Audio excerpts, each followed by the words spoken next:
very interesting story that we have. One of our storytellers today is Bodhi Patil, an ocean climate solutionist. And now, if you don't know what that means, it's the perfect opportunity for you to come over and hear all about how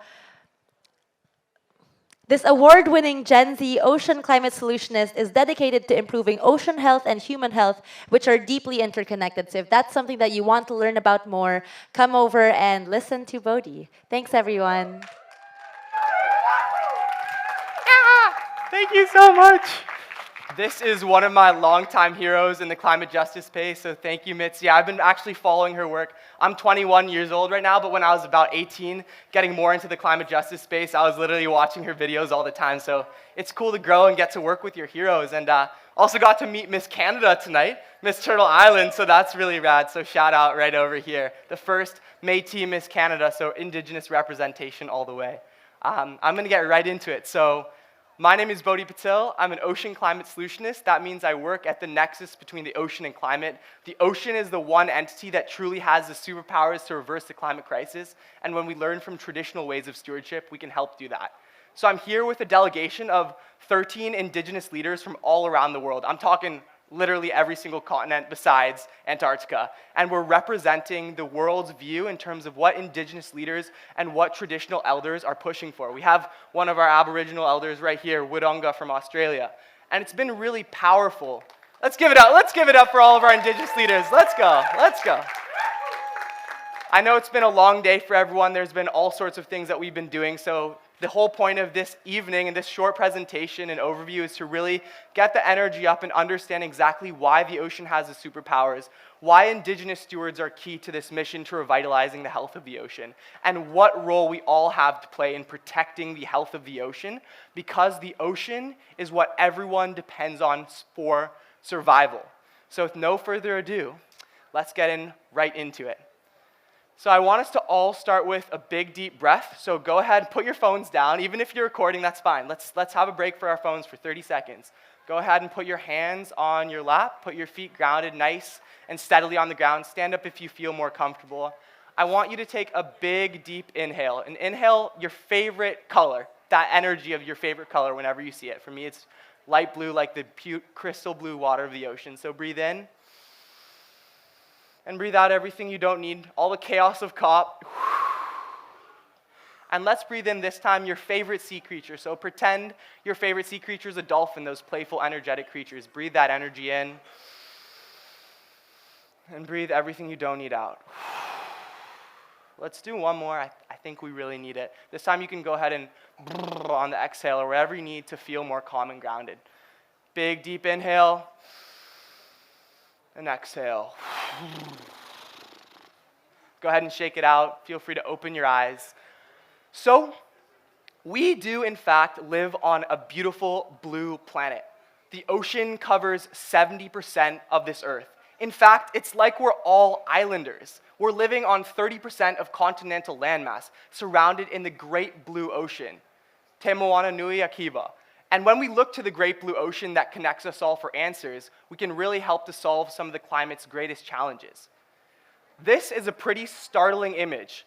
This is what the earth looks like without any water. When people say water is life, they say it for a very important reason. It's evident that water is in fact the most important entity for our survival, for the health of the biosphere, for the health of all of biodiversity, both human and non-human, living and non-living, that depends on water. So in so many cultures, and ocean cultures and water cultures and cultures connected to rivers, streams, lakes, mountains, we understand that water is life.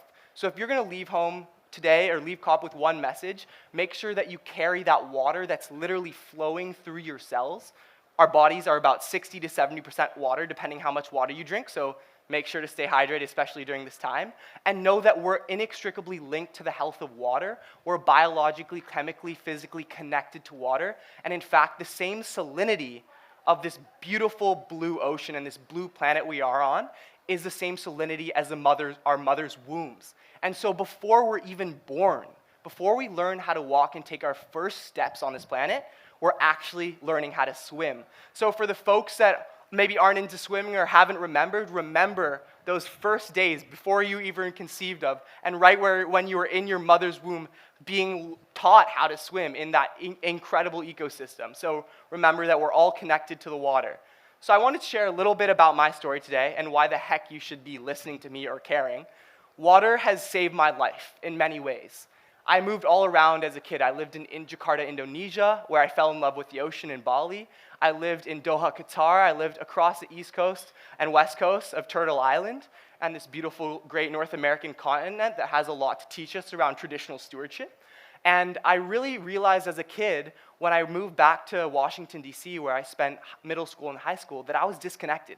I felt like a tree that had been ripped out and replanted, or a little mangrove propagule that was yet to reach its incredible salt marsh that it needed to grow in.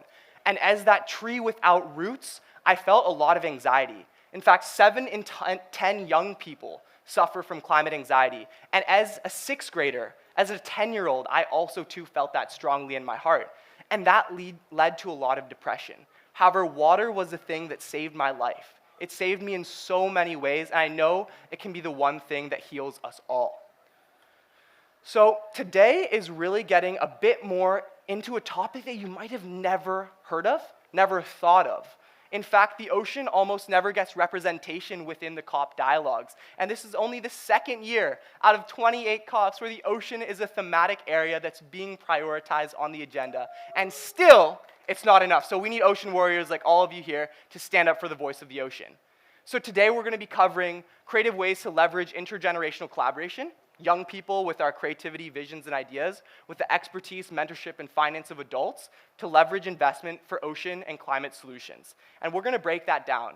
I'll start with a little bit of an overview of how I created Inner Light, which is an organization focused on climate mental health and well-being. As that little 6th grade kid, I was so lost in the world. I was disconnected, like a tree without roots. You can kind of visualize that if you close your eyes, and I'm sure many of you felt that sort of anxiety from the climate crisis. And that kind of compounded over time. And I realized other young people, they didn't have the tools to deal with this. How are you supposed to know how to deal with climate anxiety when in your culture or in your fast-paced home, all you're given to cope with is a piece of technology or TikTok or a phone, and that's supposed to be your coping mechanism? When we're so disconnected from nature, it's hard to find that reconnection. And the thing, again, that saved me was water and coming back to the water. And so when I founded Inner Light in 7th grade, after realizing that other youth needed these tools, the same tools that helped me get over depression, that helped me get over suicidal thoughts even, we would need to make sure that this just transition towards climate mental health and mental health tools and equity was ensured, especially as it relates to water and the ocean. And that is a key pillar of my journey, and that representation of the health of the ocean, my story, drives everything I do. And I'm going to share a bit about me, just keeping the ego aside, removing all of that, and sharing a little bit of my story and why this matters in the global context of ocean solutions and what we can all do to leverage this change. So after founding Inner Light, I co-created an organization under Parlay for the Oceans, which is a creative ocean climate action network focused on the intersection of art, design, music, culture, and the voice of the ocean, called Ocean Uprise. And go ahead and raise your hand if you see anything weird in this photo. Conrad.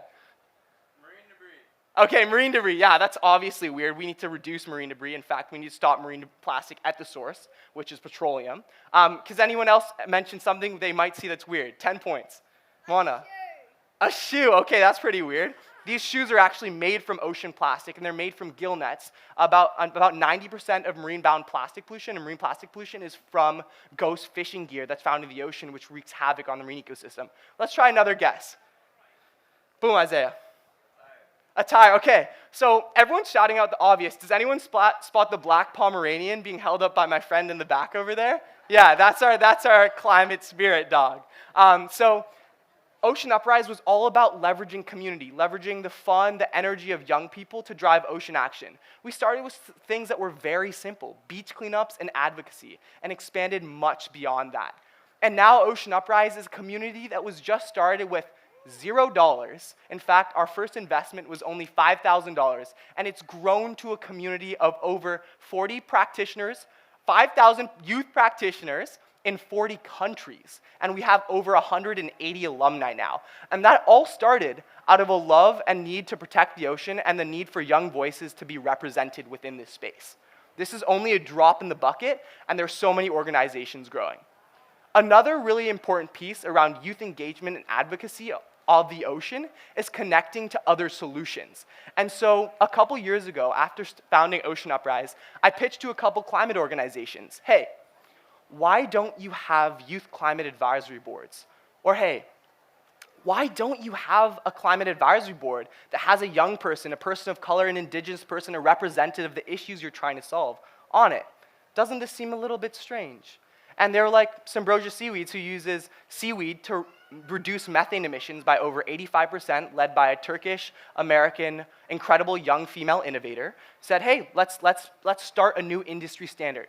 Let's have a youth climate advisory board or an advisor that's a young person at every single climate company, every single climate tech startup, every single climate organization. So that's exactly what we're here to pioneer. And when it comes down to youth advocacy and the connection to the ocean, one of the most effective tactics is having a young person on your advisory board. So if you're a decision maker or if you communicate with decision makers, basically all of you here, that's why you're at COP, please make sure to advocate for this as well, because we need multiple champions. It can't just be a one-man mission, and it's not, and that's why I'm grateful to have so many friends in the audience, so many friends at COP that are actively advocating for youth on advisory boards.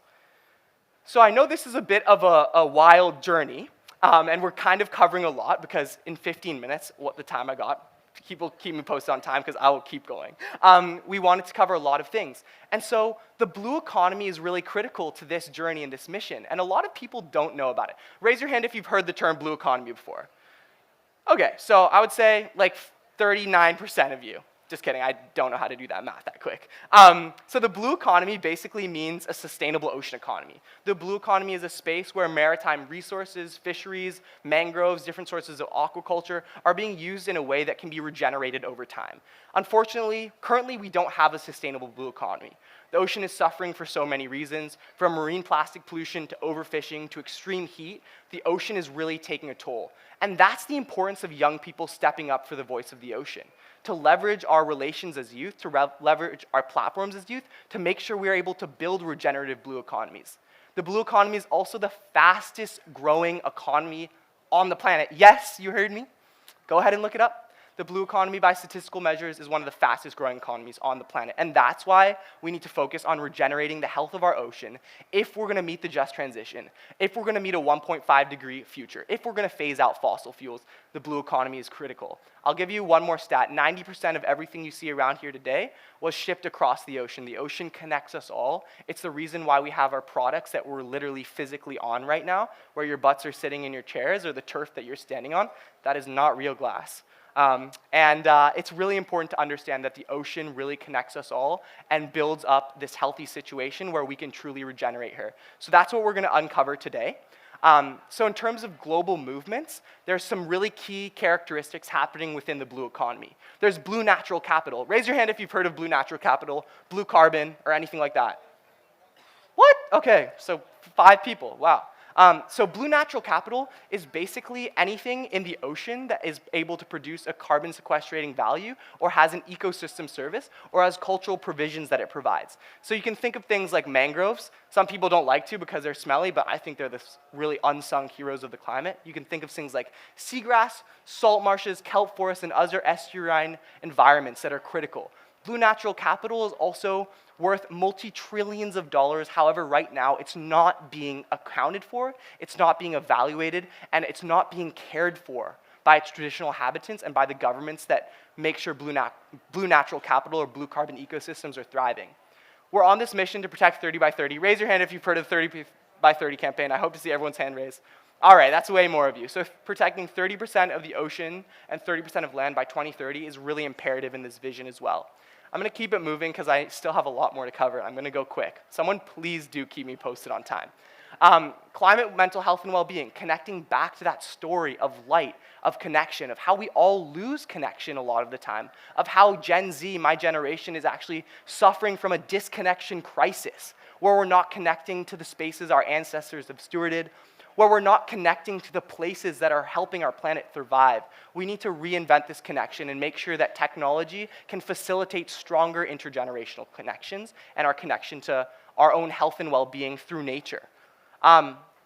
So now I'm going to touch on a little bit about how the blue economy and how those thematic areas have actually covered and created a career. And this career path that I've personally been able to develop has been because of mentorship. So for every young person and for every adult in this audience, please engage in 360-degree mentorship. You are a mentor and a mentee, and you have to listen to that, especially global CEOs. And we often challenge them within our UN negotiations and meeting spaces that all these CEOs should be learning from young people as well. And that's that relation that a lot of First Nations, traditional Indigenous communities will share. We learn and respect from our elders, and we're also able to share knowledge in meaningful ways. So 3 quick things that I'm going to touch on very briefly. And this, again, this career path is being completely developed from scratch, from mentorship, from support, from the advocacy and mentorship of elders, from my own ancestors and channeling what they have been doing in terms of their cultural connections and their connection to the ocean and water. And it's been 3 pillars. Educating through storytelling. I think education for the next generation is critical if we want to reach our climate goals. Especially learning from our elders and passing down the wisdom from our elders.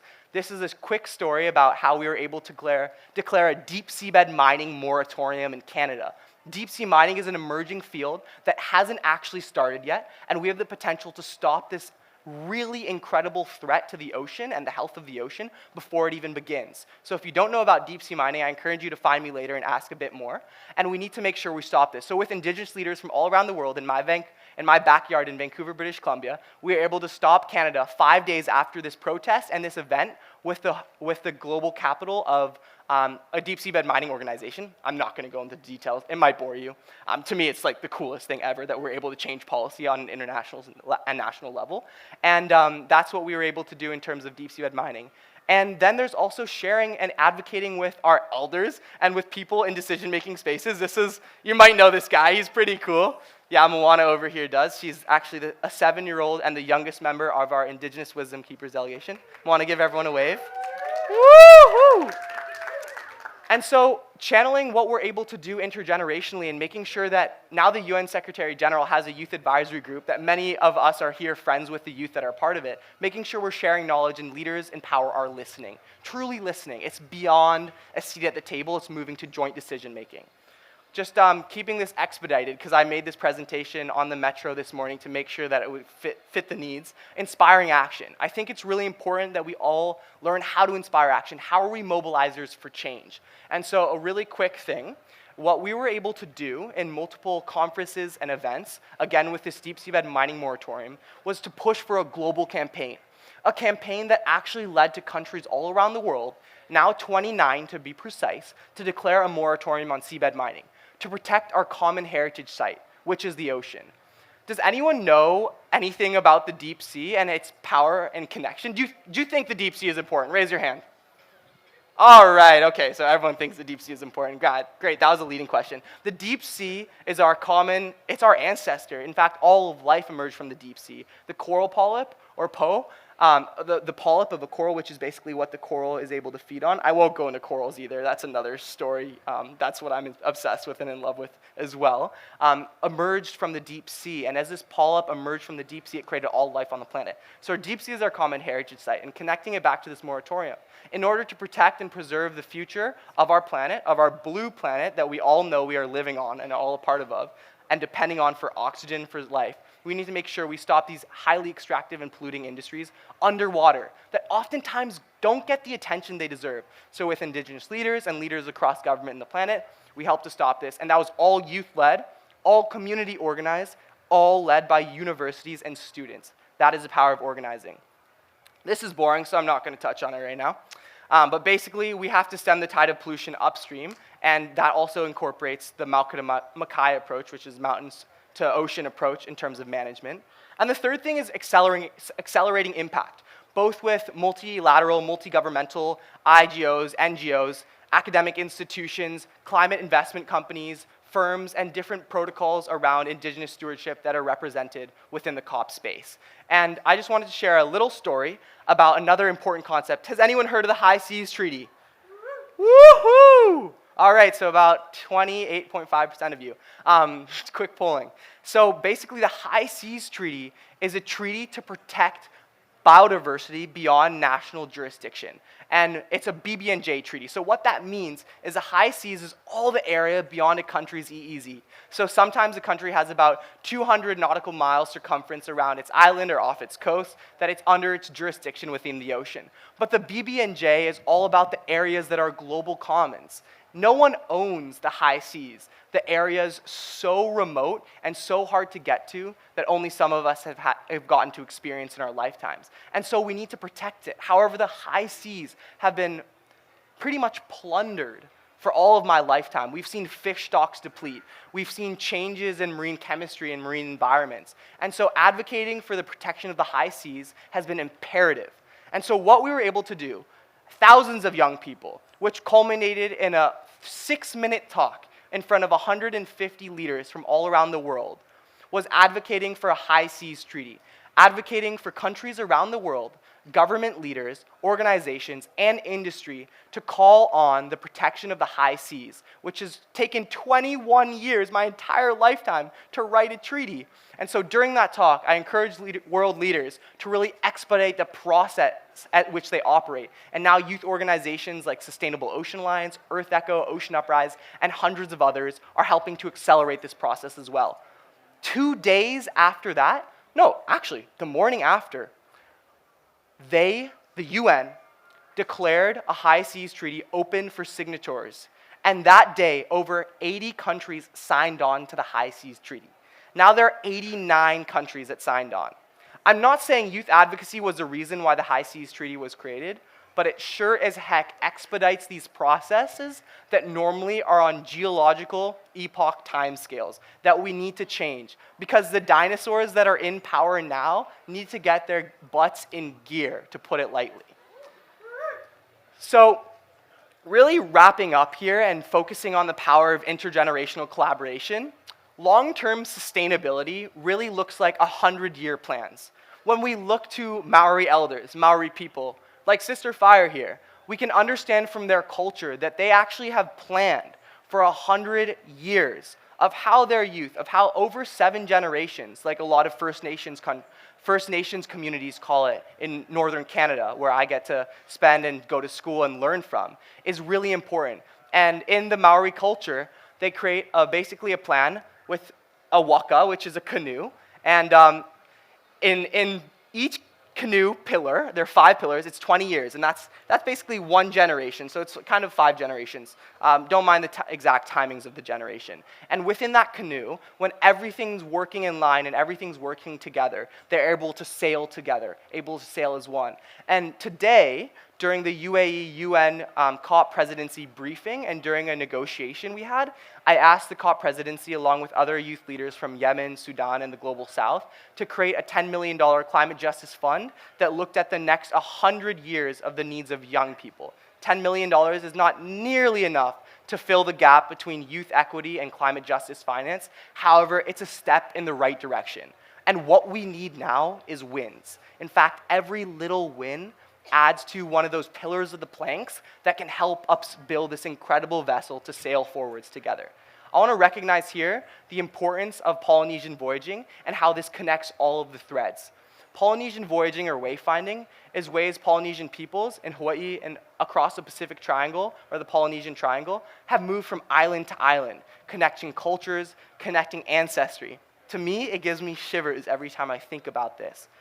Only by using the stars as a map, they're able to navigate, sharing culture, sharing different types of food, sharing language, sharing ways in which they protected the ocean, sharing ways in which they understood the importance of whales as kapuna, as ancestors, sharing the importance of migrating routes, creating marine protected areas and rahui style of management, creating the Maukadamakaya ridge to reef ecosystem approach of conservation, rewilding, protecting native species, transferring knowledge, and protecting native language, which is cultural heritage. And on these vessels, for 100 years of planning, built by all sorts of different types of native woods, and proliferating native woods and reducing invasive species, we won't get to that, I was told I have 2 more minutes, is how we're able to sail forwards together. So a really, really key message here is when we're able to work across generations, when we're able to work across different groups, when we're able to transcend our own thoughts about cultural homogenization and who people are based on where they come from or what they look like, we can sail together for a healthier, more just, more ocean regenerative world where young people and people of color and indigenous leaders who traditionally haven't had the power at these multilateral conferences are able to really pull on those levers of change. That's exactly what we need for a healthy future. This is my information. This was awesome to be able to share a little bit more about my work and story, but most importantly, how the ocean story and this Voyager story is a story that lies within every single one of our hearts. As I said earlier, we're all islanders. We all live on tiny little masses of land within a huge ocean. And when we remember our own heritage, when we channel the wisdom of our ancestors and elders, then we can truly create a regenerative future.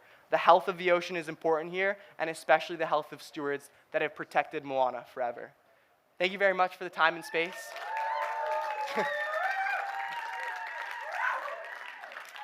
And we're all ocean warriors, and we all have to be ocean warriors. The ocean depends on this. So if that's a one take-home message, water is life. Thank you all so much. Thank you, thank you, thank you.